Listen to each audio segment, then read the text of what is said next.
Eu sou a Carol Nogueira e esse é o Item Mais da CNN.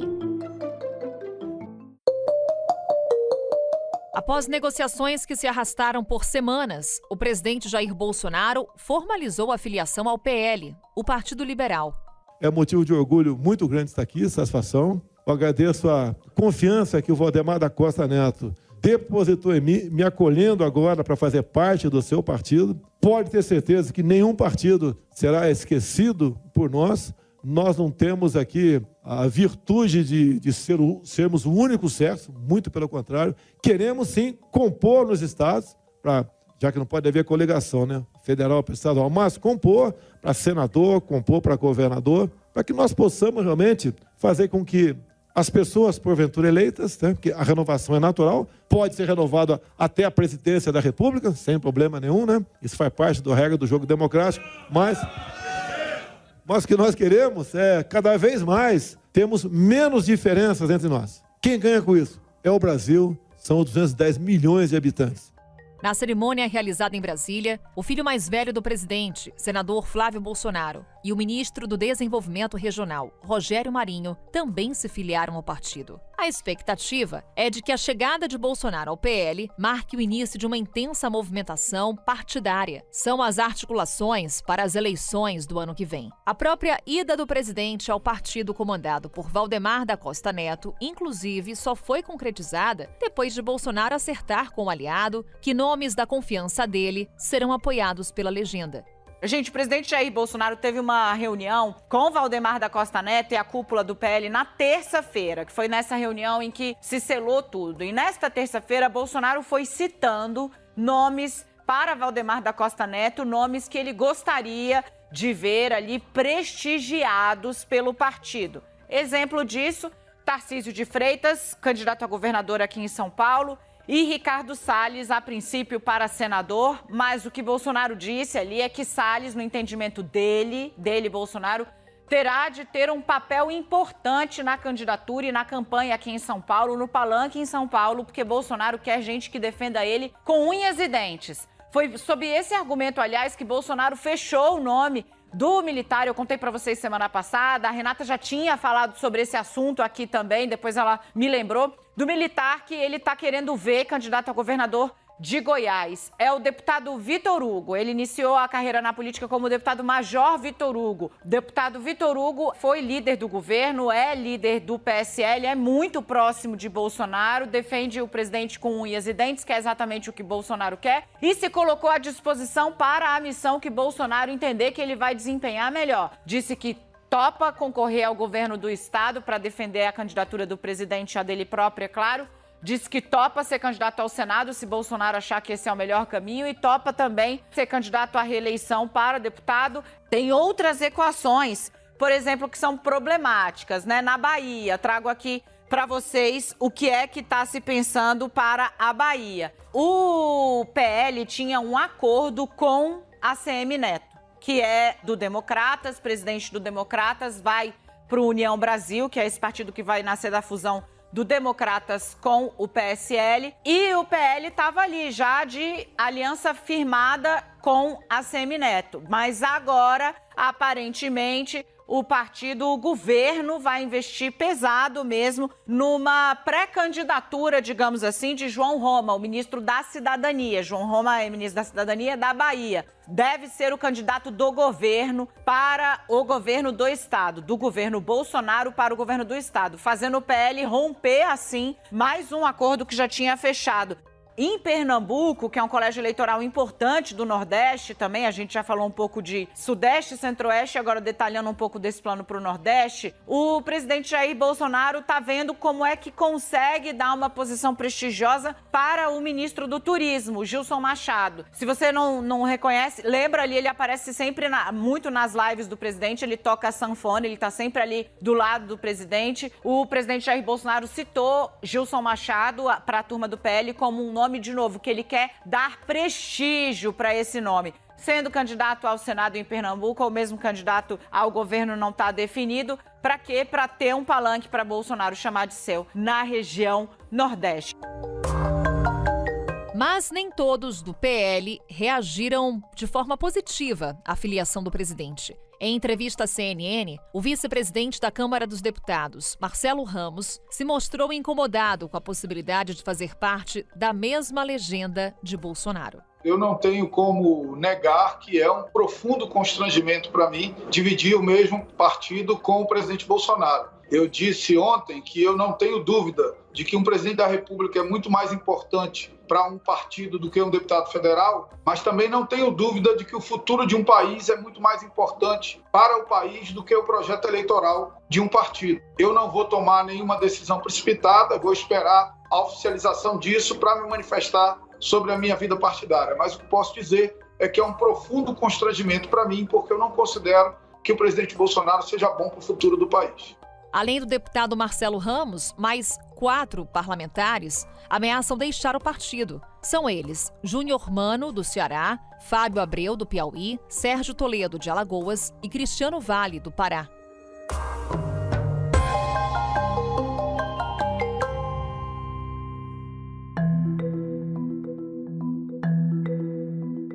Na primeira parte desse episódio, eu converso com ela, que acompanha de perto os bastidores em Brasília, conversa com todo mundo e, claro, vem aqui conversar com a gente no Item Mais. Thaís Arbex, nossa analista de política da CNN. Thaís, que bom falar com você aqui no podcast hoje. Bem-vinda. Oi, Carol, obrigada mais uma vez pelo convite. Sempre bom falar contigo e com os nossos ouvintes do podcast. O prazer é nosso, Thaís. Acompanhamos a filiação do presidente Jair Bolsonaro ao PL e o discurso dele linha por linha, Thaís. Aí aqui alguns tópicos me chamaram a atenção. Por exemplo, quando ele disse que houve uma disputa por ele e que essa disputa foi porque, aspas aqui do presidente, nós somos muito queridos. Foi isso mesmo, Thaís? Teve uma disputa por Bolsonaro? Foi muito mais Bolsonaro que precisava de uma legenda ou uma legenda que precisava de Bolsonaro?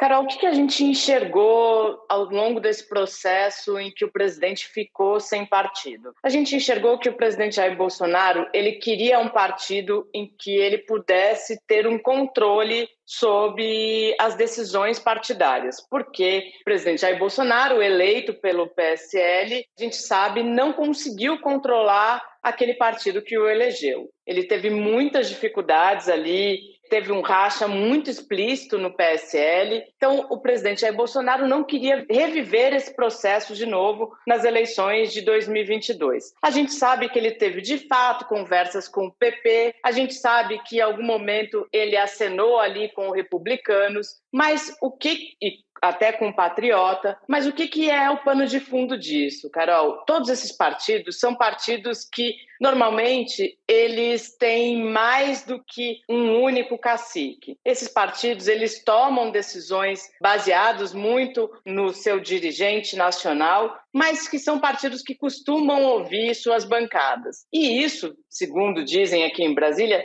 teria sido um impeditivo, porque ninguém abriria mão do seu comando para abrigar o presidente Jair Bolsonaro ou qualquer nome que ele indicasse ali nos estados. Na avaliação do PL, o que pesou? Pesou o fato de que Valdemar da Costa Neto é um xerife único, é um comandante único. Então, o que diz Valdemar da Costa Neto é aceito de cima a baixo. Tanto que a gente viu que a entrada de Bolsonaro no PL ela foi atrasada muito por conta de decisões estaduais. A gente sabe que teve um problema específico em São Paulo, que Bolsonaro não aceita uma aliança do PL com uma candidatura de João Dória no estado. A gente sabe que teve problemas também em Pernambuco e Valdemar da Costa Neto, no fim das contas, se comprometeu a apoiar Bolsonaro em todos os palanques nacionais. Era essa garantia que Bolsonaro precisava, Carol. O que a gente tem de sensação? Hoje eu tentei entender um pouco esses movimentos. A gente sabe que tem muita gente insatisfeita dentro do PL. Parte desses quadros deve deixar o partido num acordo ali e parte vai permanecer. Mas qual que é a avaliação que essas pessoas fazem? Que o presidente Jair Bolsonaro é tão intempestivo e tão reativo que eles também não consideram o fato do presidente daqui a um tempo achar que não deu certo esse casamento e pedir o divórcio de novo. Então, nem mesmo pessoas que vão ficar no PL estão levando esse casamento tão a sério assim, Carol.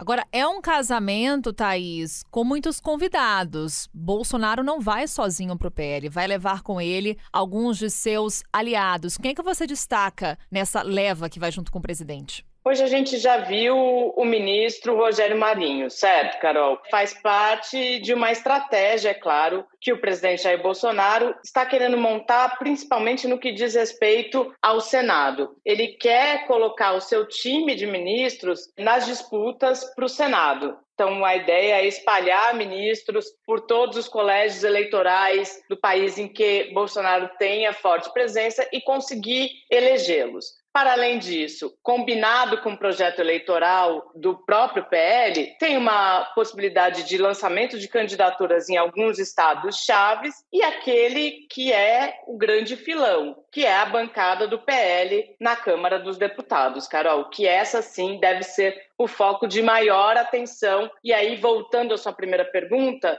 quem ganha, se era o presidente que queria ou se eram os partidos que queriam, é claro que o presidente Jair Bolsonaro continua sendo um importante cabo eleitoral. É alguém que vai conseguir fazer com que um partido médio possa se tornar um partido grande na próxima legislatura. E é isso que importa, porque a gente tem que lembrar, para quem nos ouve, que é por meio do número de deputados eleitos que é definido o valor dos fundos partidários. E é isso que importa. Ou seja, o que está em jogo é o fundo eleitoral. É dinheiro no pano de fundo dessas discussões? É fundo eleitoral, Carol. É fundo eleitoral, é fundo partidário, mais especificamente, e é também o poder que essa bancada vai ter numa nova legislatura. Porque uma bancada forte, ela define as votações na Câmara. São a partir delas que todo o Congresso funciona. O que importa a eleição de deputados? É que é por meio dela que a gente sabe que são definidos os fundos partidários, então, com mais deputados eleitos, mais dinheiro em caixa o partido vai ter, e para além disso tem a questão política mesmo. Ali num plenário que você tem uma bancada muito forte, você acaba sendo o grande definidor de tudo que vai ser aprovado ou derrotado. E com a entrada do presidente Jair Bolsonaro, nas contas ali que se fazem, o PL poderia chegar a 70 deputados em 2022. Olhando para o cenário de hoje, Thaís, também puxando mais uma fala do presidente Jair Bolsonaro no seu discurso de filiação. Ele disse ali que estava se sentindo em casa, se sentindo dentro do Congresso. E é esse o ponto que eu queria levantar com você. O que a filiação de Bolsonaro ao PL diz sobre a relação dele com o Congresso, no momento? Carol, vamos lembrar quem era o presidente Jair Bolsonaro de 2018. O presidente Jair Bolsonaro, eleito, embora deputado durante muitos anos, integrante da Câmara por mais de 30 anos, eleito com um discurso da antipolítica, eleito com um discurso forte da anticorrupção, eleito com aquele discurso que a gente conhece do contra tudo isso que está aí, prometendo, no início do governo, não fazer qualquer tipo de aliança, rechaçando o presidencialismo de coalizão, dizendo que nenhum partido ia ter assento na esplanada, muito diferente do Bolsonaro que a gente viu hoje. Admitindo, sim, que sem os partidos, sem a política, ele não conseguiria se eleger. Ele teve que colocar para dentro do seu governo, mais especificamente, dentro do Palácio do Planalto, um ministro do PP, Ciro Nogueira, na Casa Civil, um ministro do PL, Flávio Arruda, da Articulação Política, e hoje ele vai lá e, basicamente, transforma toda a bandeira que o elegeu numa pauta coadjuvante. É como se aquele discurso de 2018 não tivesse mais nenhuma importância. O Bolsonaro de hoje, o Bolsonaro que chega para a disputa de 22, é um Bolsonaro completamente diferente do eleito em 2018. E aqui eu até peço permissão para dar um pulo fora dessa pauta filiação presidente Jair Bolsonaro ao PL, que a gente já começa a ver quem vai ocupar o espaço, o discurso do presidente, ou está tentando ocupar esse discurso que o presidente tinha em 18, é o ex-juiz Sérgio Moro, Carol. Sobre isso, vamos detalhar, então, na segunda parte do episódio do Item Mais. Por enquanto, Thaís Arbex, muito obrigada por essa conversa. Mais uma vez, venha sempre. Imagina, Carol, obrigada pelo convite. Estou sempre à disposição para tentar ajudar a esclarecer tudo isso que é a política de Brasília. Que é confuso, a gente precisa, viu, Thaís? Um beijo, obrigada.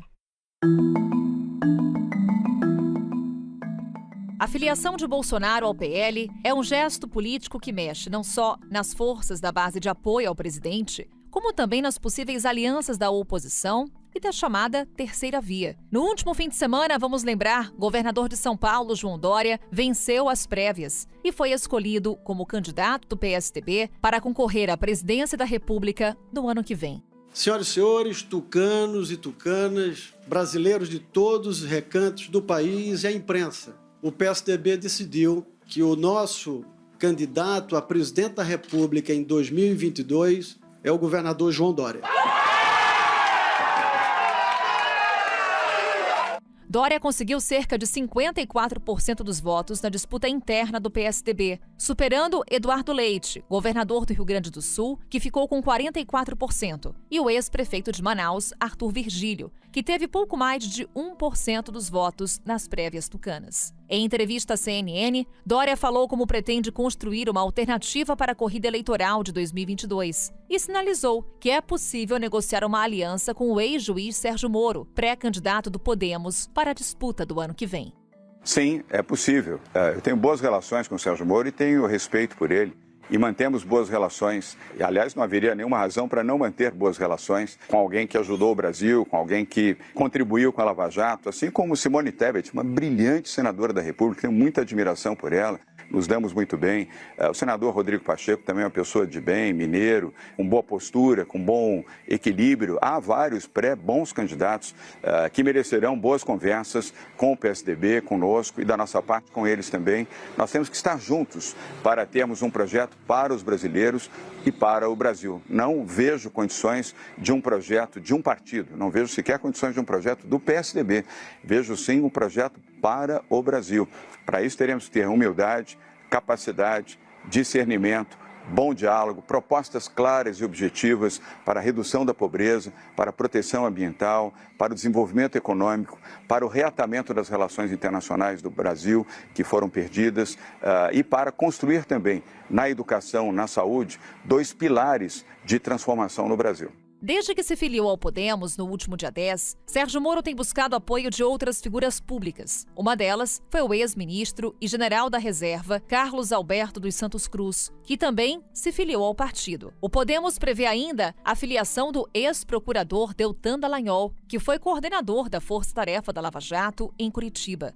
Com essas pessoas que eu conversei ali do Podemos, eu perguntei, e aí, acaba então com o Sérgio Moro a filiação de nomes da Lava Jato? Não, tá acertado. Deltan Dallagnol afiançou ao partido, ao Podemos, que se filia em dezembro. O ex-xerife da Lava Jato, ex-procurador que coordenava a Operação Lava Jato em Curitiba, vai ingressar no partido em dezembro. O dia ainda não definiu, porque ele iniciou um périplo com lideranças evangélicas. Deltan é evangélico e ele tem consultado pastores com os quais tem alguma proximidade a respeito do ingresso dele na política, tem apresentado seus motivos e feito essas conversas. Mas está, abre aspas, tudo certo. Deltan Dallagnol vai ser candidato a deputado federal pelo Podemos, no Paraná, e a filiação acontece em dezembro. Eu perguntei, nossa, então tudo bem, Sérgio Moro, Deltan Dallagnol, tem mais gente nessa lista? Um convite foi feito a Rodrigo Janot. Um convite foi feito ao ex-procurador-geral Rodrigo Janot. Mas Janot disse que ele não tem interesse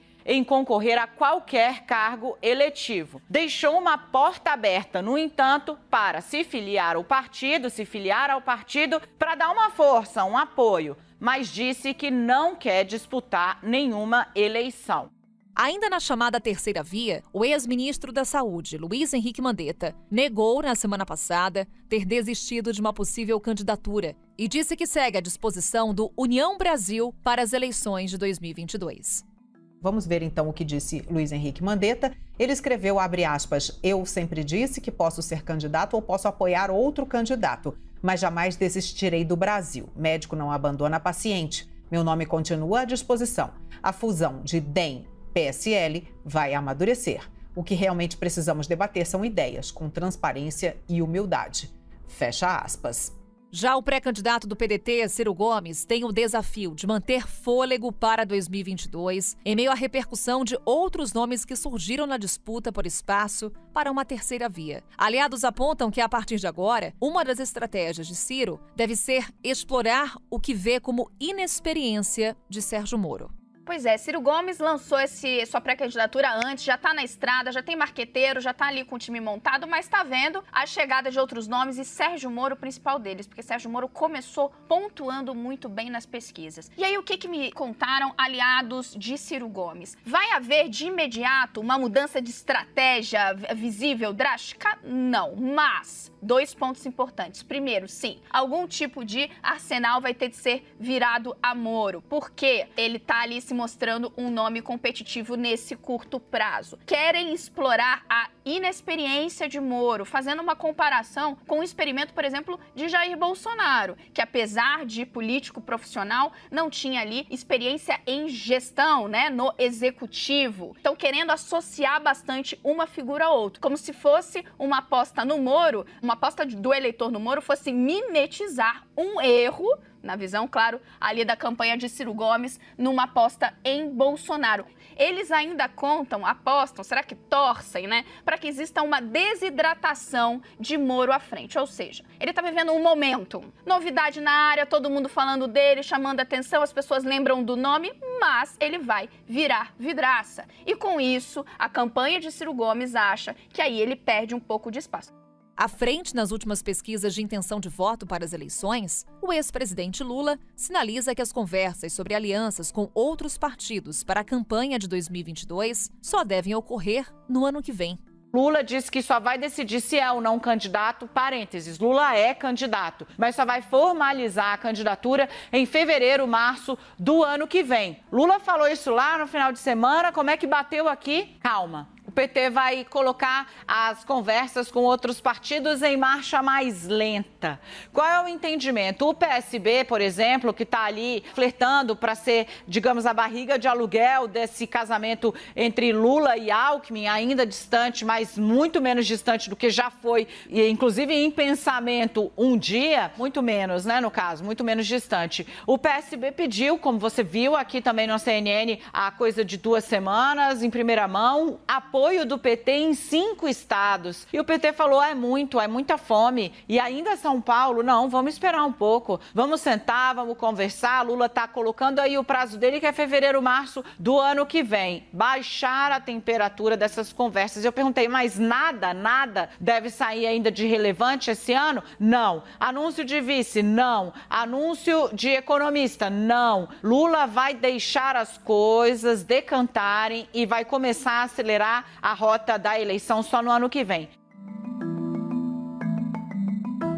São muitas as movimentações partidárias, movimentações focadas em 2022. Na segunda parte desse episódio, vamos conversar com Marco Antônio Teixeira. Ele é cientista político, professor do curso de Administração Pública da FGV. Marco Antônio, muito bem-vindo ao Item Mais uma vez. Olá, agradeço. É um prazer estar aqui conversando. Marco Antônio, é interessante, porque há pouco tempo a gente conversava exatamente sobre isso, movimentações partidárias para 2022. Só que já estamos numa corrida eleitoral e os fatos estão numa constante aceleração. Por isso, mais uma vez, a gente volta a esse tema com essa última informação, essa última notícia, que foi a filiação do presidente Jair Bolsonaro ao PL. Há pouco conversávamos com a nossa analista de política da CNN, a Thaís Arbex, e ela destacava que o presidente Jair Bolsonaro ainda é um importante cabo eleitoral. Eu queria saber de você, Bolsonaro tem a mesma força que ele teve em 2018? O bolsonarismo ainda tem uma capacidade de agregar forças em 2022?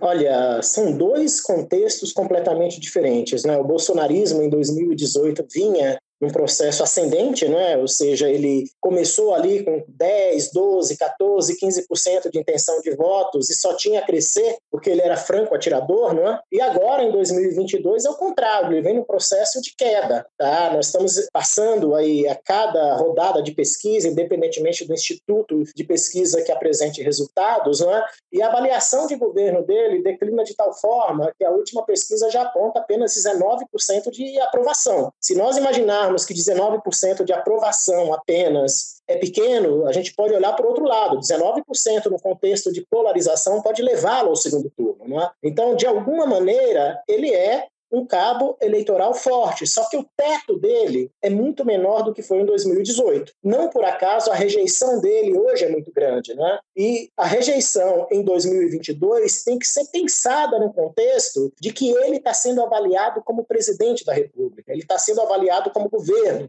ele está sendo avaliado como expectativa. Então é muito difícil quebrar essa rejeição. A primeira resposta é, ele ainda é um importante cabo eleitoral. Quem tem 20%, 25% de intenção de voto, tem muitos votos. A segunda resposta é, ele é um importante cabo eleitoral, mas o espaço para crescimento que possa levá-lo de alguma forma, não apenas a um segundo turno, mas a probabilidade de vitória é pequeno. Por quê? Porque a rejeição é muito grande. A rejeição é superior a 50%. Então isso pode, de alguma maneira, se o cenário, do ponto de vista da conjuntura de avaliação de governo, não mudar, inviabilizá-lo, não é? Agora, uma terceira resposta que é importante agregar nessa pergunta é o efeito Moro, tá? O Moro entrou no cenário, ele já chega como terceiro colocado, e aonde o Moro pode crescer? A partir do espaço dentro do próprio bolsonarismo. Não por acaso, as principais alianças e os principais apoios que o Moro está conseguindo nesse momento são de egressos do bolsonarismo, de figuras que desembarcaram do governo ou até mesmo de figuras que ainda se encontram no governo. Então, hoje, não por acaso, Bolsonaro e bolsonaristas têm aí atacado bastante o ex-ministro Sérgio Moro, na tentativa, sobretudo, de impedir seu crescimento, porque o crescimento do Moro vai ser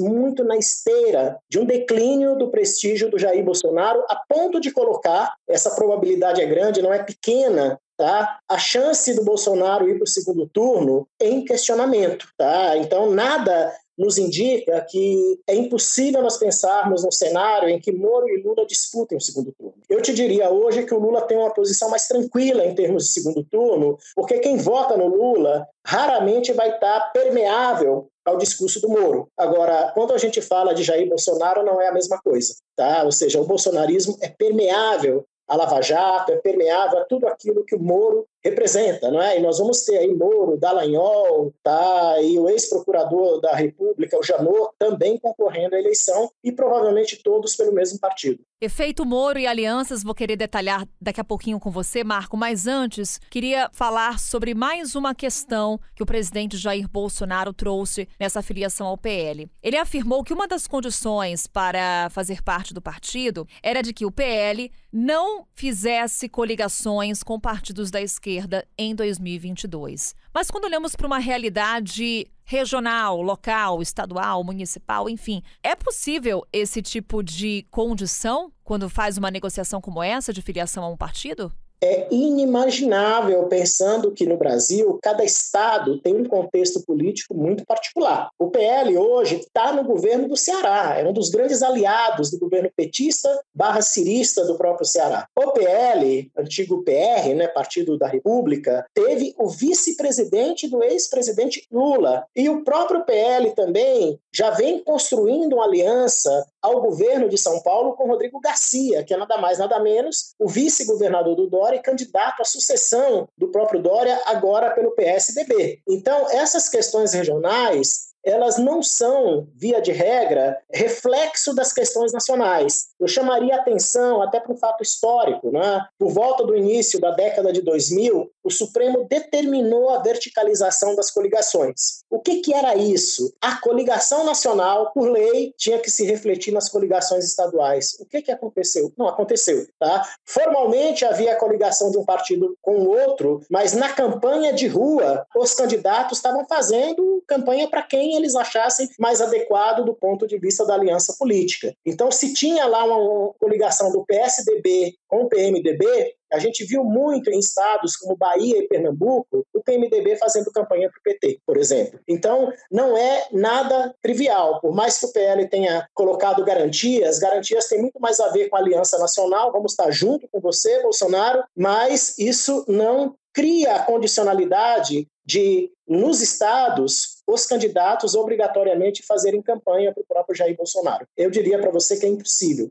Vamos então falar mais de efeito Moro, Marco. Você falou desse crescimento de Moro nas pesquisas, ao mesmo tempo um olhar de outros partidos, de outros candidatos sobre a figura de Sérgio Moro. Tivemos o PSDB definindo João Dória como o candidato à presidência da República em 2022 e João Dória não descartou uma aliança com Sérgio Moro. Seria um caminho viável para o PSDB? E mais, PSDB nessas prévias saiu de alguma forma fragilizado e se fortaleceria numa aliança com outro nome forte em pesquisas eleitorais? Vamos lá, né? Por isso que eu disse lá atrás que a chegada do Moro sacudiu o processo sucessório. Justamente por quê? Porque o Moro atinge diretamente aquele grupo de candidatos que, num primeiro momento, se coloca contrário à candidatura Lula, tá? Então afeta diretamente o Bolsonaro, e no segundo momento eram aqueles que disputavam a ideia de terceira via, ou seja, de ser alternativa tanto ao Lula quanto ao próprio Bolsonaro. Vamos tratar especificamente do PSDB, não é? João Dória venceu as prévias, tá? João Dória tem o direito de ser candidato a presidente da República, mas hoje o João Dória deve ter o quê? 3, 5% de intenção de votos. O Moro está com 14%.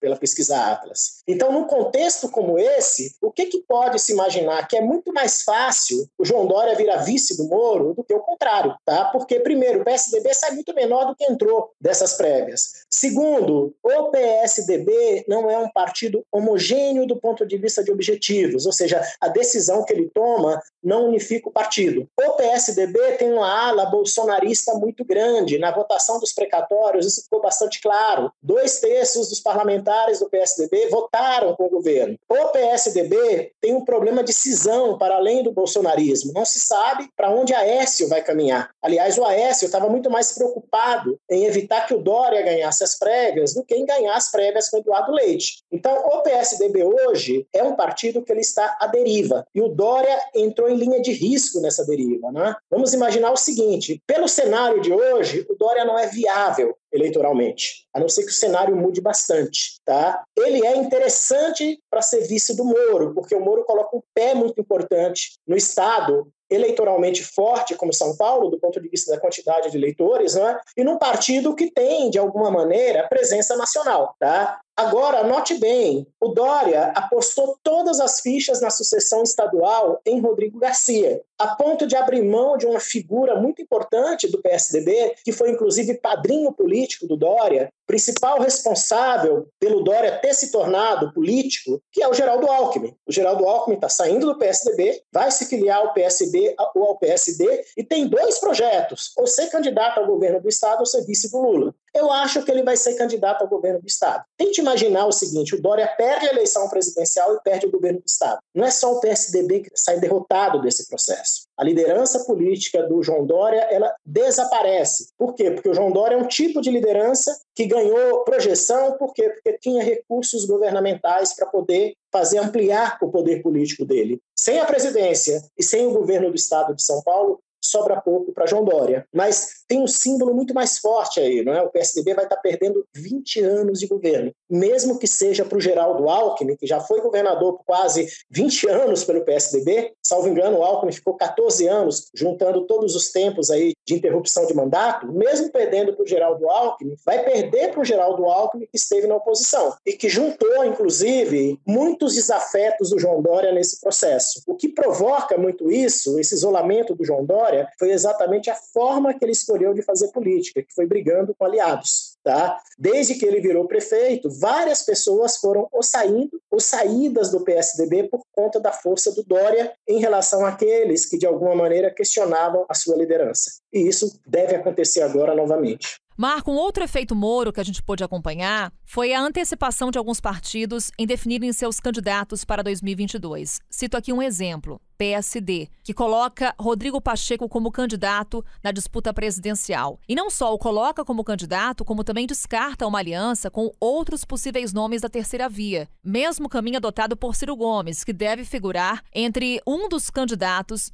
na disputa presidencial do ano que vem. Minha pergunta para você, Marco, é a seguinte: são muitos nomes que tentam esse espaço da chamada terceira via. Essa pulverização dificulta a quebra da polarização Bolsonaro-Lula? Olha, eu diria para você o seguinte, essa pulverização de nomes, ela não resiste e não resistirá à proximidade das eleições ou às convenções. Eu aposto que o que vai acontecer daqui para frente é o seguinte: nós teremos a candidatura Lula e Bolsonaro confirmadas, a candidatura Moro confirmada, a candidatura Ciro confirmada e talvez, no máximo, mais uma candidatura vinda, provavelmente, aí dessa união entre PSL e DEM, que, queira ou não, é uma união partidária forte, que vai ter o maior fundo eleitoral de todos os partidos, o maior fundo partidário de todos os partidos, mas não necessariamente uma candidatura que vai trazer um nome para decolar. Competitivos serão esses. Agora, quem se enfraqueceu também nesse processo com a chegada do Moro foi o próprio Ciro Gomes. Tá? É bom nós lembrarmos que o Ciro Gomes começou a vislumbrar ocupar espaços à direita, se transformou muito rapidamente num crítico ácido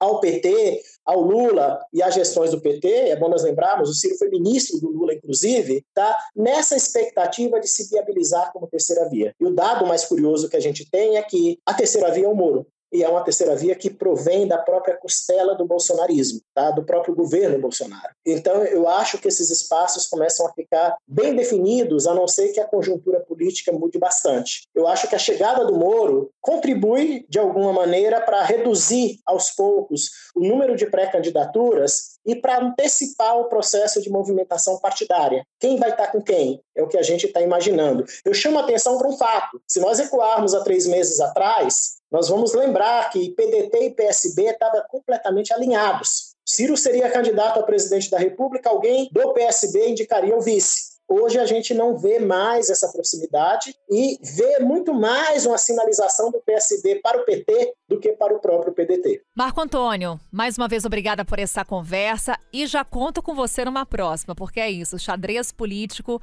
tá mexendo com as peças de um jeito que a gente precisa entender e, claro, contamos com a sua ajuda. Até uma próxima. Claro. E cada encontro é um encontro, né? Porque a conjuntura muda muito rapidamente. Estamos aqui. Um abraço. Combinadíssimo. Grande abraço. E é isso, e tem mais, segue de olho, afinal, outubro de 2022 tá logo ali. A gente se vê amanhã. Tchau. Com a minha apresentação, Carol Nogueira, este podcast foi produzido pela Maremoto para a CNN Brasil. Roteiro e pesquisa, Maíra Alfradique. Pauta e produção, Danilo Santana. Edição e sonorização, Tamires Pistorese. Coordenação geral, Paula Weinberg. Coordenação de produto, Verônica Schneider. Coordenação editorial, Diego Toledo. Direção de jornalismo digital, Daniel Tosi. Você também pode ouvir o Item Mais no site da CNN Brasil. E aproveite para conhecer os nossos outros programas em áudio. Acesse cnnbrasil.com.br/podcasts.